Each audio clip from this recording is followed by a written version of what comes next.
Yeah, go ahead. Do you think we ought to do, because when we start Revelation, it'll be so long, do you think we ought to do a question and answer, that just came up before we start or not? Either way, it was just an idea. That's up to y'all.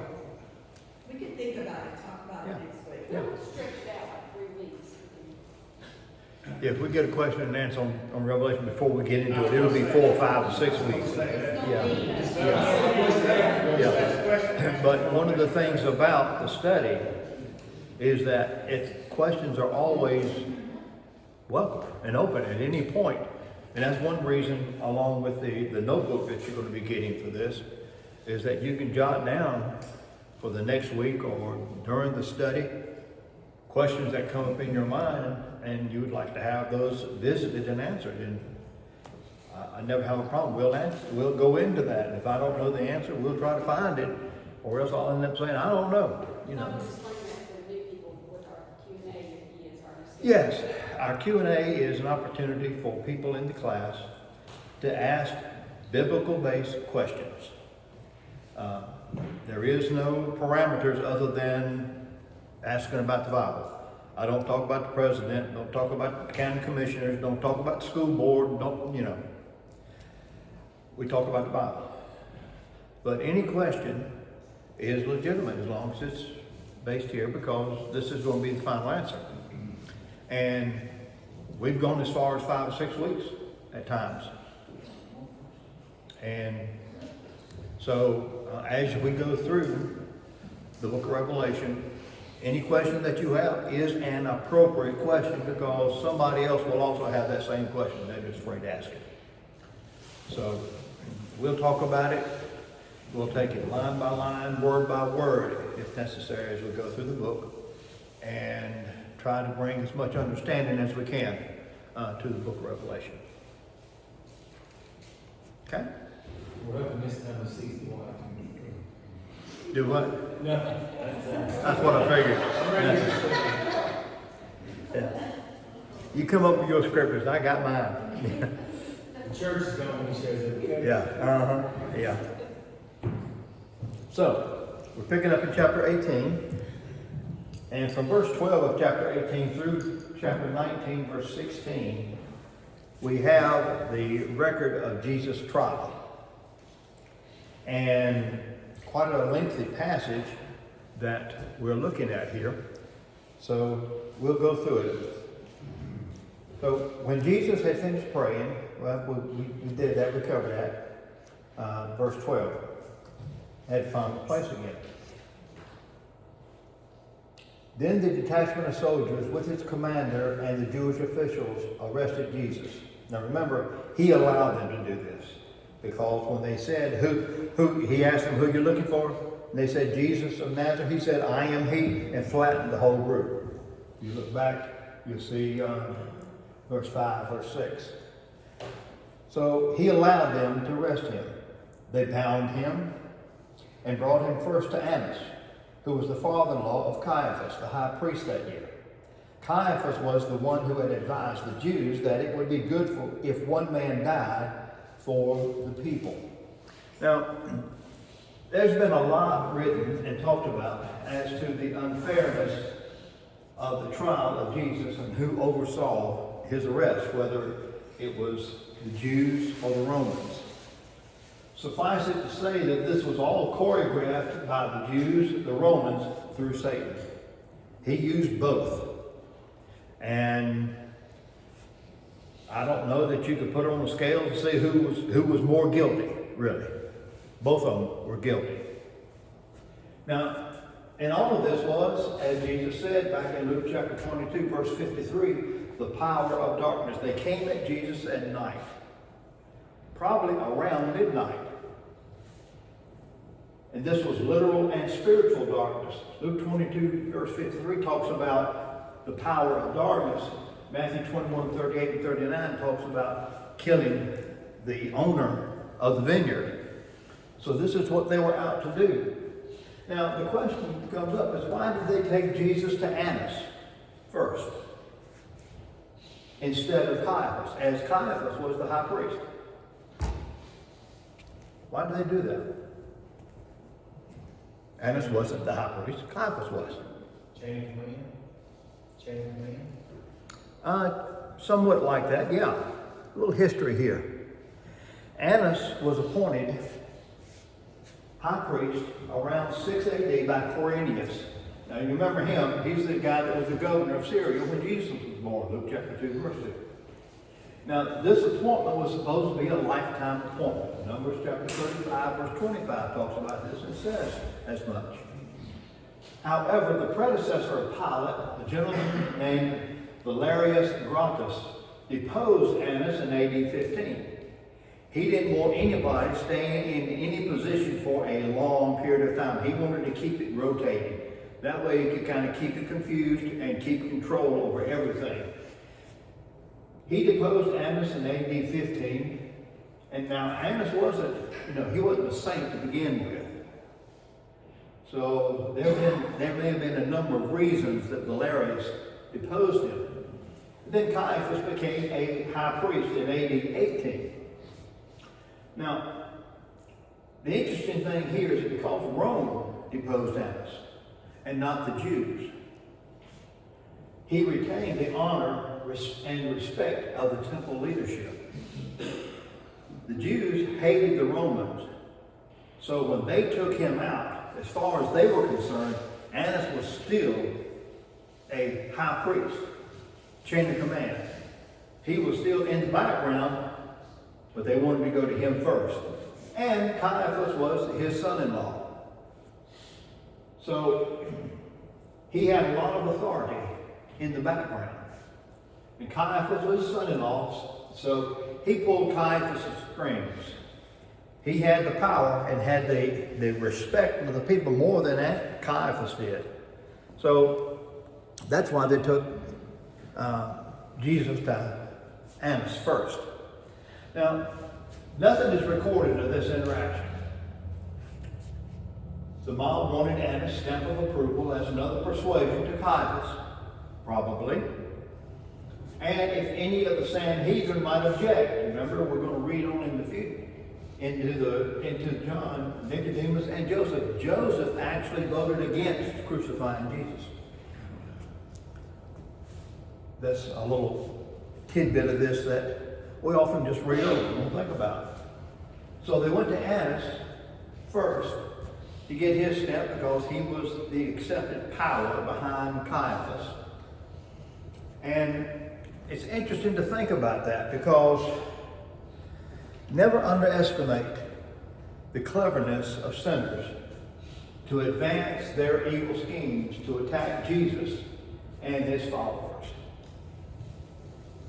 Never underestimate the power of sinners to come up with plans and schemes to persecute, to oppress, to discredit Jesus and believers.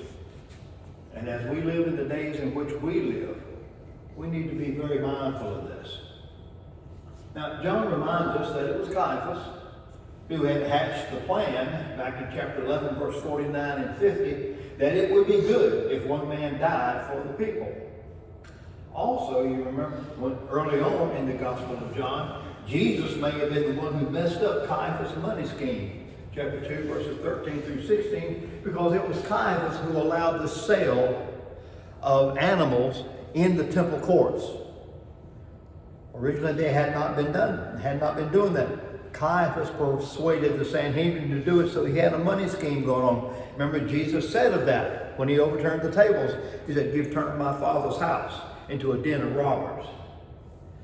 So Caiaphas may have been involved in some of that as well. Now, beginning in verse 15, we have the interaction of Peter with the people around him. And this is Jesus' words to Peter begins. Simon Peter and another disciple were following Jesus. Because this disciple was known to the high priest, he went with Jesus into the high priest's courtyard. But Peter had to wait outside the door. The other disciple, who was known to the high priest, came back, spoke to the girl on duty there, and brought Peter in. So we'll stop right there for just a moment. Now, all the disciples fled at Jesus' arrest. They all ran. However, both Peter and another disciple, in all probability John, followed the crowd. Now, what's interesting, John was known to the high priest. And he was known so well that John was allowed to bring Peter into the priest's courtyard. How was this possible? What made the high priest, who was planning on killing Jesus, allow John first to come in on his own and then to bring Peter in? Well, he was the Baptist before Jesus showed up on the scene, so he was probably going to know about all Yeah. And another thing that's possible, we don't know for sure, but you remember that John's father was a successful fisherman, entrepreneur, if you will. He had hired men. Mark chapter 1, verses 19 to 20 talked about this. So John came for money.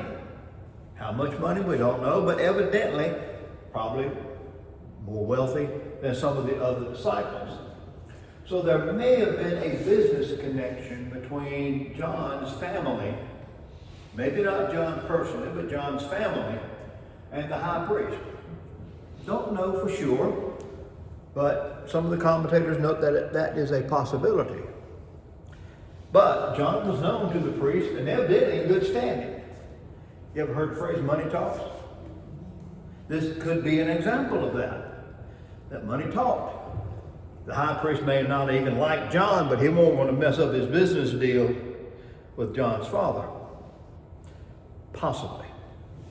But he was known to the high priest, and the high priest let him in. So evidently there was some good standing between John, or at least his family, and the high priest. And John records that as they entered the courtyard, the girl at the door, she may not have assumed that John was a disciple because the priest let him in. But this man, Peter, may have been. So she asked if he's a disciple of Jesus. Peter replies with a sharp, "I am not." Now, interestingly, it doesn't seem that John corrected Peter. Maybe he didn't hear the conversation. Or maybe he didn't want to run the risk of being exposed. However, Peter, according to our passage, was determined not to be associated with this criminal. Remember, Jesus was arrested. He was bound. He's a criminal. Peter didn't want to be associated with him. Now, verses 18 through 27 are interesting. It was cold, and the servants and officials stood around a fire they had made to keep warm. Peter also was standing with them, warming himself. Meanwhile, the high priest questioned Jesus about his disciples and his teaching. "I have spoke openly to the world," Jesus replied. "I always taught in synagogues or at the temple where all the Jews come together. I said nothing in secret. Why question me? Ask those who heard me. Surely they know what I said." When Jesus said this, one of the officials nearby struck him in the face. "Is this the way you answered the high priest?" he demanded. Jesus responds, "If I said something wrong," Jesus replied, "testify as to what is wrong. But if I spoke the truth, why did you strike me?" Then Annas sent him, still bound, to Caiaphas the high priest. Now, Simon Peter stood warming himself. He was asked, "You are not one of the disciples, are you?" He denied it, saying, "I am not." Now, what's interesting in this passage is that Peter, with the servants and officials, maybe even John, we don't know where he went, but possibly stayed there with them, were warming themselves from the cold. Meanwhile, Jesus was facing the cold of evil intent. Jesus was questioned about his disciples, but he didn't give them away. Jesus was continuing to protect his disciples. Remember back in chapter 17? In his prayer, he said, "I have kept them. I protected them." He was still protecting them. Now, in verse 19 through 24, in questioning in his teaching, Jesus states, "I have spoken openly to the world." Synagogues, temple. I didn't say anything secret. Why are you questioning me? Now, the reason he said that is that no Jewish trial was held where the defendant was required to answer direct questions. Rather, witnesses were to accuse him. Deuteronomy chapter 19, verse 15, and we find Jesus referencing this in John chapter 8, verse 17. This is why he said, "Why are you questioning me? You're not doing something legal here." And of course, in response, they slapped him.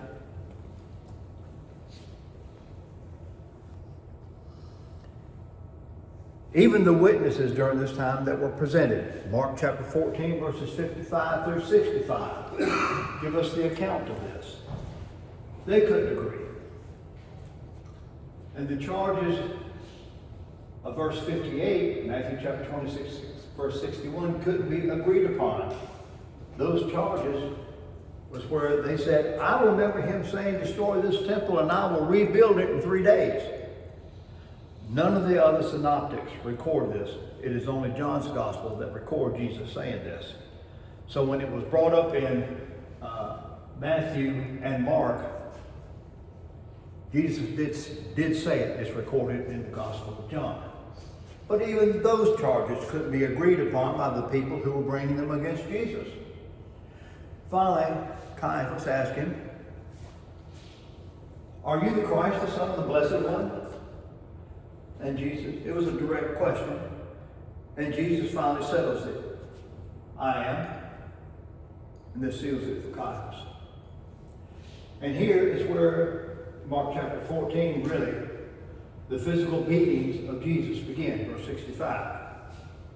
They began to beat him, hit him in the face and head with their fists, probably the soldiers and officials. So this is where Jesus began his physical torment. These may have been as violent as the later flogging that was done by Pilate. All of this prophesied, all of this foretold, all of this taking place, sinners hating Jesus, beating on him, fulfilling prophecy. His word will come to pass. What he has said will happen. And that we can rest in. Even the things that are bad, if they've been prophesied, God will see to it that they come to pass. He will use people to bring his word to pass. His word is solid. His word is sound. That's what we need to remember in the days in which we're living. Now, verse 25 tells us that someone caught something in Peter that made him ask again. As Simon Peter stood warming himself, notice that phrase warming himself is at least 3 times in this passage, if not 4. Warming himself, he was asked, "You are not one of his disciples, are you?" He denied it again, "I am not."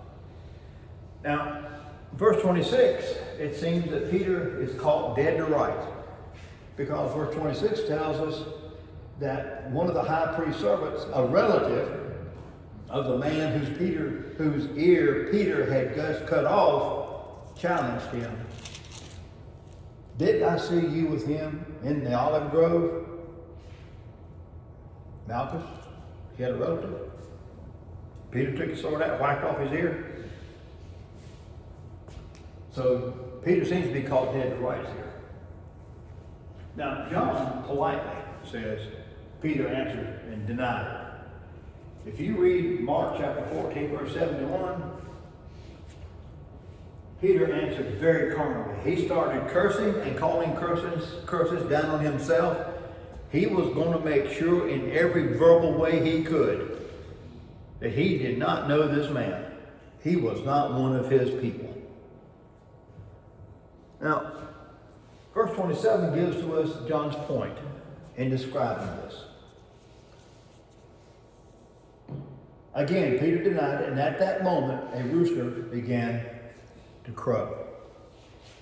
Now, the whole impact of Jesus' warning to Peter and this crowing is seen in that in the Jewish Mishnah, in other words, their interpretations of the interpretations, forbade the growing of fowl, chickens, in the city of Jerusalem. So this highly unusual sound would have added even more impact on Peter. Now you remember Peter's brash commitment back in chapter 13, verses 36 through 38, I will lay down my life for you. And now he's cursing his head off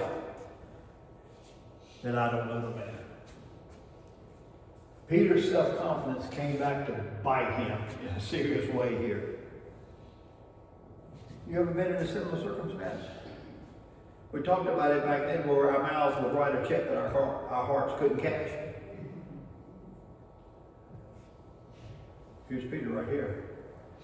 But didn't that have to happen?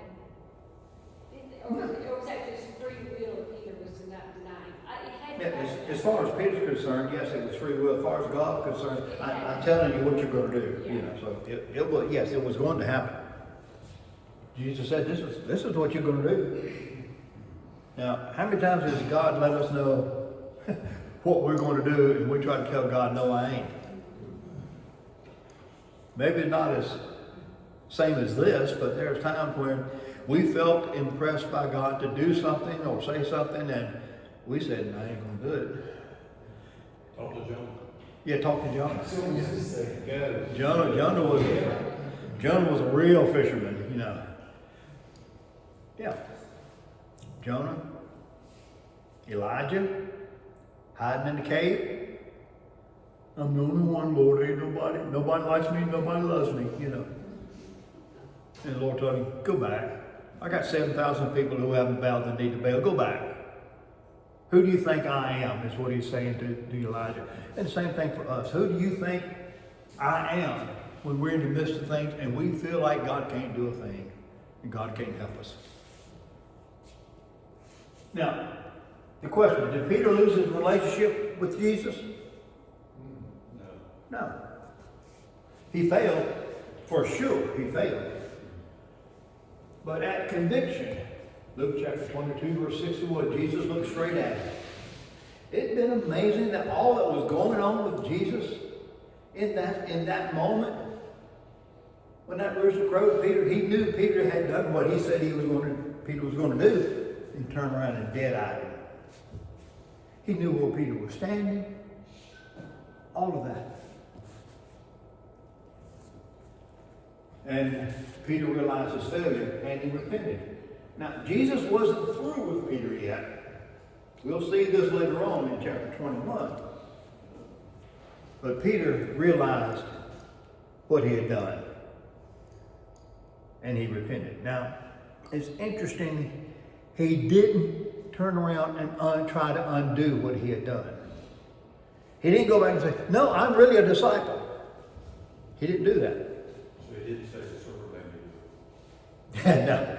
No, he didn't do that. So it's interesting, you know,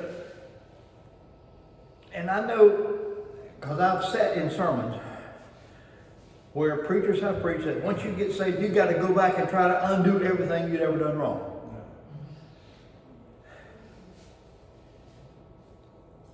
You're stirring up more pots of boiling oil than you can get out of to do that. Are there some things that you should straighten out? Probably. Should Peter have stood up and said, I'm a disciple? Not if you want to live. Not if he wanted to live. And we'll get into some of this discipleship stuff when we get to Joseph and Nicodemus in chapter 21. But it's interesting how we think that, you know, when we fail and we repent of what we've done, we've got to take control of it and try to make it all right. No. Surrender it to God and let God open and close the door so that he can help you make whatever is needed right. Just wanted to throw that in. Now, Jesus now comes before Pilate. Verse 28. Then the Jews led Jesus from Caiaphas to the palace of the Roman governor. By now it was early morning, and to avoid ceremonial uncleanness, the Jews did not enter the palace. They wanted to be able to eat the Passover.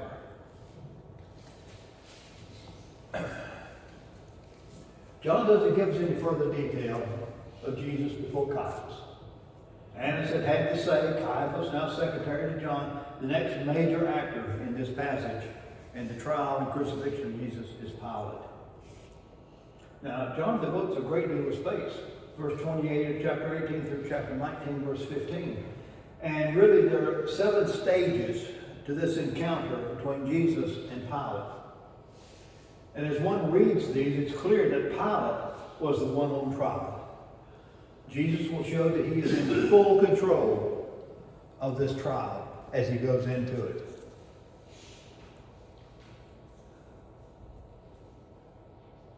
Verse 29. So Pilate came out to them. This is the first stage.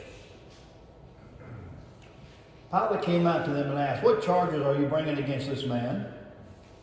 If you were not a criminal, they replied, we would not have handed him over to you. Pilate said, take him yourselves and judge him by your own law. But we have no right to execute anyone, the Jews objected. This happened so that the words of Jesus had spoken, indicating the kind of death he was going to die, would be fulfilled. Now, Jesus was taken in probably the 4th watch, 3 a.m. to 6 a.m. And this would have been in the Jewish religion's calendar, the 15th, which began with the eating of the Passover meal. Remember, the Passover was killed on the 14th, eating on the 15th. Jewish calendar, sunset to sunset. That was their 24-hour day. Roman time was our time, midnight to midnight. So we're looking at our Thursday and Friday here. Exodus chapter 12, verse 6 through 8, Leviticus chapter 23, verse 5 and 6 give us this time frame issue. Now, Jesus was taken to the palace. The Greek word is praetorium of the Roman governor Pilate. This was his headquarters. Now, this could have been located either at the Antonia Fortress outside the northeast corner of the temple or Herod's palace, which was at the southeast corner of the temple area. So you remember our little map that we've looked at. This is the Tower of Antonio. This is where Jesus probably was taken, although he could have been there with Herod's palace.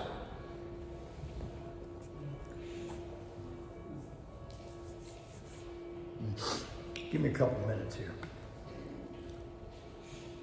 Look at the willful hypocrisy of the Jews. Seeking the murder of the Son of God, but they wouldn't dare violate the sanctimonious, ceremonial uncleanness of Pilate's headquarters. They wouldn't go in because it would make them ceremonially unclean. They couldn't eat the Passover. But it was all right for them to murder a man. Have you ever seen someone abhor doing A, but were freely able to do B, C, D, and E? Ever seen that? Yeah, I think you have. If you fool with church people very much, you know you have. Just saying, just saying. Now, Colossians chapter 2, verse 20 through 23, and I'll finish up with this. Tells us, Paul's telling the Colossians, don't let anybody judge you by taste, what you have on, the material things of this world, stuff like that.